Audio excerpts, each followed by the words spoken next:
नमस्कार मित्रों, एक बार फिर से स्वागत है आप सभी लोगों का। बात कर रहे थे रीट कक्षा की। ध्यान देने वाली बात है कि हम बात कर रहे थे रीट की, आपके साथ ही साथ में नीट के एग्ज़ाम हैं उनकी, और ट्वेल्थ में जो बच्चे अब नए आ चुके हैं उनकी, या जो कि ट्वेल्थ के एग्ज़ाम दे रहे हैं उनकी। सबसे एक महत्वपूर्ण टॉपिक चल रहा था जो कि जनरल है, पूछा जाता है, वो है जनन तंत्र। जनन तंत्र, जनन तंत्र में हम लोगों ने सहायक की बात करी, और मुख्य रूप से हमने किसकी बात करनी थी, तो हम लोगों ने वृषण की बात करी। वृषण में हमने पहले वृषण के आवरण की बात करी। किसकी बात करी? आवरण की। और आवरण में हमने किसकी बात करी? वृषण कोश की बात करी। किसकी बात करी? वृषण कोश की बात करी। ये बात हम कर चुके थे पहले की वीडियो में। उसके बाद में हम जब वृषण पे आए तो वृषण में हमने उसके ऊपर दो प्रकार के आवरण पाए जाते हैं। कल की जो क्लास थी हमने उस पर बेस थी पूरी की पूरी, आप लोगों ने बहुत ढंग से पढ़ी भी होगी, कमेंट भी आप लोगों के आने चाहिए। मैंने आप लोगों को पहले ही कहा है कि जो टॉपिक आपको पढ़ना है या जिस टॉपिक में आपको परेशानी है, जिस प्रश्नावली में आपको परेशानी है कहीं पर भी, उसे आप मुझे कमेंट बॉक्स में डालिए, तो मैं तुरंत प्रभाव से उसके ऊपर एक अलग से वीडियो जारी कर दूंगा। और आपने अभी तक ऐसा कुछ नहीं किया है, आप कीजिए उसमें कोशिश, हम आपके साथ में हैं। वृषण की बात करिए अपन ने, तो वृषण के अंदर एक बार थोड़ी सी संरचना देखते हैं तो हमें अच्छे ढंग से समझ में आ पाएगा वृषण क्या है। देखिए, ये एक छोटी संरचना बना रहा हूँ पहले वृषण की। ये वृषण कोश हैं, और यहाँ पर क्या पाए जा रहे हैं? दो वृषण पाए जा रहे हैं। कल अपन ने ये बात करी। इसी वृषण को मैं थोड़ा सा जूम करूँ, अगर बड़ा करके देखें अपनी इस चीज़ को, है ना, तो ये वृषण बनता है इस प्रकार से, है ना। और वृषण के भीतर की तरफ हमने कहा था जो एल्बुजिनिया होता है वो इस तरह से खांच नुमा होता है। ये खांच कितनी होती है? 250 के आसपास में। और आप सब लोगों ने ये ध्यान भी दिया होगा कि अब जो आगे की कहानी है वो यहाँ पर टिकी हुई है। यहाँ पर सब क्या थी? शुक्र वाहिनियाँ थी। ये ध्यान देना, शुक्र जनन नलिकाएं जिन्हें हम कह रहे थे, शुक्र जनन नलिकाएं, ये शुक्र जनन नलिकाएं, सब शुक्र जनन नलिकाएं आपस में मिल करके इस प्रकार से एक जालनुमा संरचना बनाती है। पहले इस चीज को समझ लीजिए, शुक्र जनन नलिकाएं आपस में मिल करके एक जालनुमा संरचना बनाते हैं। इसी जालनुमा संरचना को हम कहते हैं वृषण जाल। क्या बोलते हैं इसको? वृषण जाल। अब जब ये संरचनाएं मिल जाती हैं और ये वृषण जाल का निर्माण करती हैं, यहाँ से जब ये वृषण जाल का निर्माण करती हैं, यहाँ से ये नलिकाएं आगे निकलती हैं, और इनकी संख्या 10 से 20 के आसपास में, और एक स्ट्रेट मुड़ी हुई संरचना बनती है जो अधिवृषण में जाती है। अधिवृषण क्या होता है? एपिडिडेमिस। एपिडिडेमिस या अधिवृषण क्या होता है? ऐसी संरचना जो कि 3 भागों में विभक्त होती है, और वृषण के बाद में जो शुक्र जनन नलिकाएं निकलती है, मैं शब्द क्या यूज कर रहा हूं? शुक्र जनन नलिकाएं। शुक्र जनन जो नलिकाएं थी वो क्या करेगी कि अब नलिकाएं मिलकर क्या बना दिया उन्होंने? शुक्र जनन नलिकाएं क्या मिलकर बना दिया? वृषण जाल का निर्माण कर दिया। वृषण जाल का निर्माण कर दिया।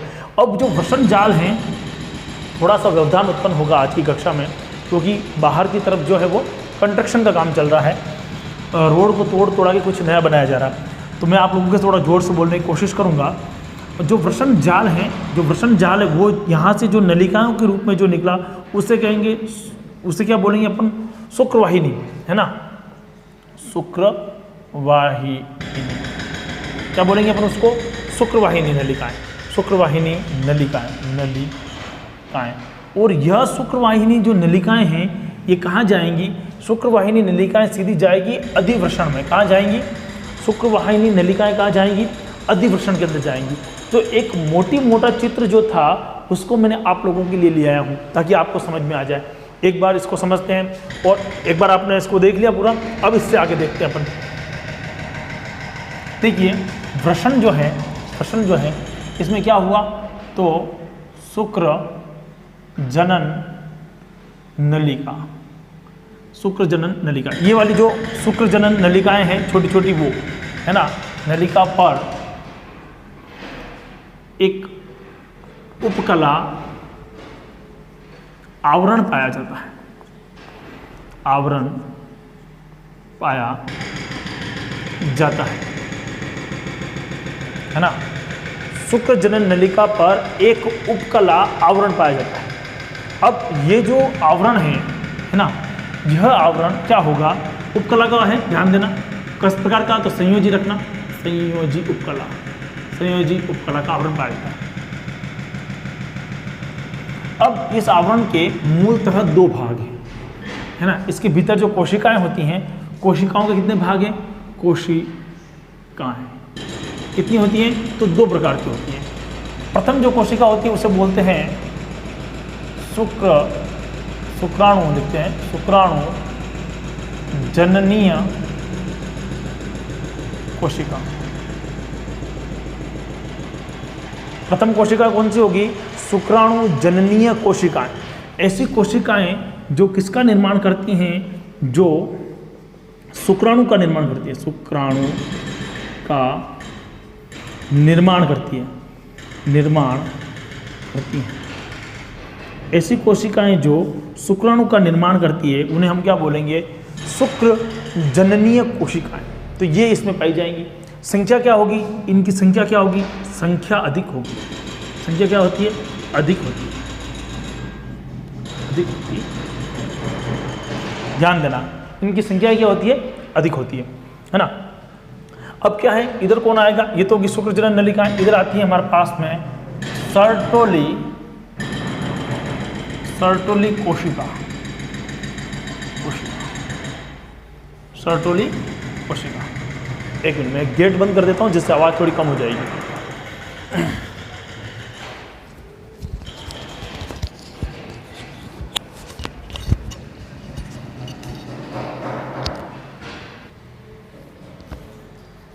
चलिए, बात कौन आएगी, सर्टोली कोशिका।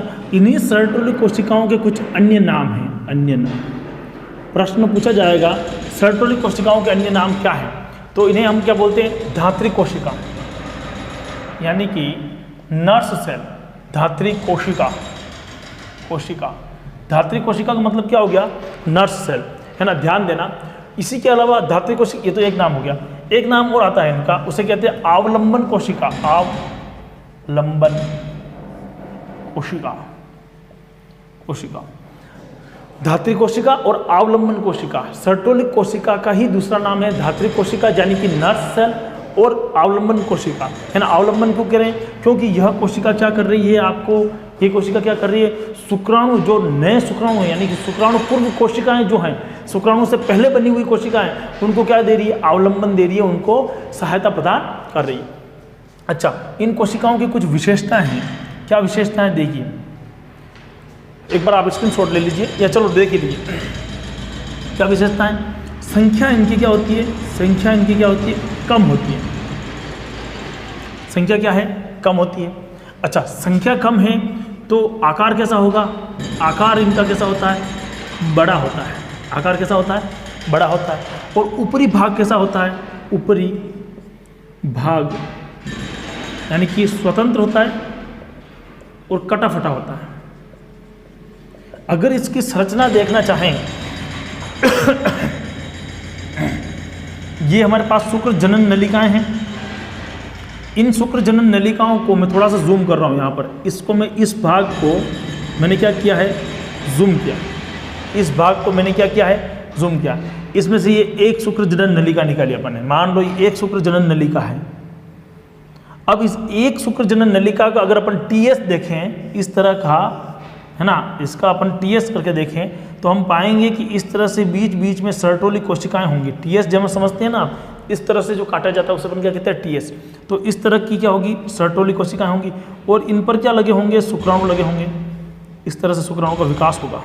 आप मेरी बात को भली भांति समझ गए होंगे।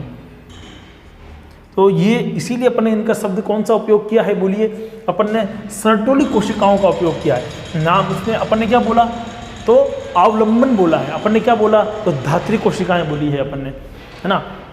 जो विद्यार्थी बार बार पूछते ना कि सर आपके स्टूडियो का सेटअप कैसा है, तो हमारा साधारण सा सेटअप है, इसको देखिए आप ना। और भी बहुत लोग पूछ रहे हैं फ़ोन करके कि इस लॉकडाउन में या इस समय में किस तरह से हमें पढ़ाना चाहिए, हम भी कोशिश करना चाहते हैं।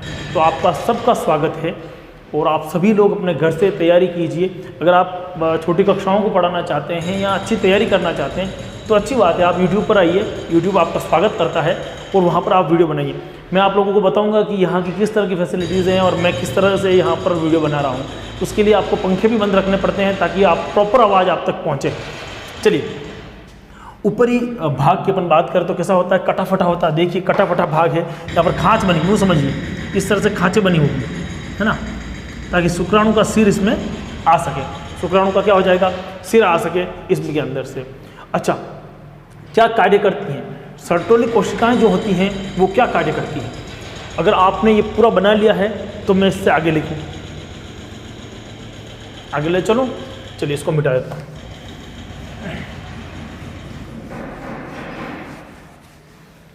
देखिए, ध्यान देने वाली बात है कि हमने ऊपरी भाग को क्या बोल दिया कि कटा फटा है। सर्टोली कोशिकाओं की अपन बात कर रहे हैं, स्वतंत्र भाग की अपन बात कर रहे हैं, तो इनके क्या कार्य हैं, कार्य क्या है इसके, सर्टोली कोशिकाओं, सर्टोली कोशिका के कार्य, क्या कार्य होंगे? पहला कार्य पोषण प्रदान करता है। दूसरा कार्य शुक्राणु को क्या देता है, ये सुरक्षा प्रदान करता है, सुरक्षा प्रदान करता है। तीसरा कार्य क्या करेगा अपने पास में, अवलंबन, अवलंबन प्रदान करता है। चौथा कार्य क्या होगा, मुख्य रूप से जो शुक्राणु पूर्व कोशिका हैं, शुक्राणु पूर्वी कोशिका के अनावश्यक, शुक्राणु पूर्वी कोशिका के अनावश्यक जीव द्रव्य का विघटन करता है, विघटन करता है, यानी कि जिस जीव द्रव्य की आवश्यकता नहीं है। देखो यहाँ पर शुक्राणु को क्या बनना है, शुक्राणु को एकदम से परफेक्ट बन के निकलना है, स्लिम बन के निकलना है। अगर ऐसा नहीं होगा तो ये इतनी लंबी दूरी तय नहीं कर पाएगा। इसीलिए क्या होगा, जो अनावश्यक रूप से जीव द्रव्य है उसको विघटन करने का कार्य भी कौन करेगा, सर्टोली कोशिकाएं करेंगी। और क्या कार्य करती हैं ये सर्टोली कोशिकाएं, जो FSH हार्मोन होता है का नियमन करती है ना, फॉलिकुल स्टिमुलेटिंग हार्मोन, जो किसका क्या करेगी, ये नियमन करने का काम करेगी। ध्यान देने वाली बात है कि FSH हार्मोन जो है उसका क्या करेगी, ये नियमन करने का काम करेगी। हमने पहले वहाँ पर जो सर्टोली कोशिकाएं पढ़ी है, ये जो सर्टोली कोशिकाओं के बारे में पढ़ा है उसी का रूप में यहाँ पर लिख रहा हूँ। ध्यान देना, सर्टोली कोशिकाएं क्या होती हैं, आधात्रिक कोशिकाएं हैं, अवलंबन कोशिकाएं भी कह रहे हैं अपन इसको, संख्या कम होती है, आकार बड़ा होता है, उसका ऊपरी भाग है। ठीक है, एक और होती है इसमें इन्हिबिन हार्मोन्स का स्त्रावन करते हैं। एक प्रकार का विशिष्ट हार्मोन है जिसे अपन बोलते हैं इन्हिबिन हार्मोन। और इन्हिबिन हार्मोन का क्या करती है, तो इन्हिबिन हार्मोन को क्या करती हैं, जो सर्टोली कोशिकाएं हैं वो स्त्रावन करने का कार्य करती है। नोट डाल के लिखना इसको, ये जो इन्हिबिन हार्मोन है वो प्रोटीन युक्त होता है, प्रोटीन युक्त होता है। इन्हिबिन हार्मोन जो है वो कैसा होता है, तो प्रोटीन युक्त होता है। ये सबसे महत्वपूर्ण बात है जिसकी तुमने बात करी, आप लोगों को समझ में आई होगी। और अब जो अपन ने पहले वृषण बनाया था, आपने देखा होगा, है ना, टेस्टिस बनाया था अपन ने, और इस टेस्टिस के अंदर से अपन ने बात करी कि जितनी भी शुक्र जनन नलिकाओं से निकलती है और एक क्या बनाएगी, जाल बनाएगी, जिसे अपन क्या कहते हैं, वृषण जाल कहते हैं। यह वृषण जाल से यहाँ से नलिकाएं निकलती हैं, उसे कहते हैं शुक्रवाहिनी। क्या बोलते हैं उसको, शुक्रवाहिनी। तो अलग से टॉपिक बनेगा शुक्रवाहिनी। शुक्रवाहिनी एक क्षारीय पदार्थ स्त्रावन करती है और वो सीधे कहाँ लेके जाएगी, शुक्रवाहिनी कहाँ लेके जाएगी, तो वो अधिवृषण में लेके जाती है। कहाँ लेके जाती है, अधिवृषण में लेके जाती है।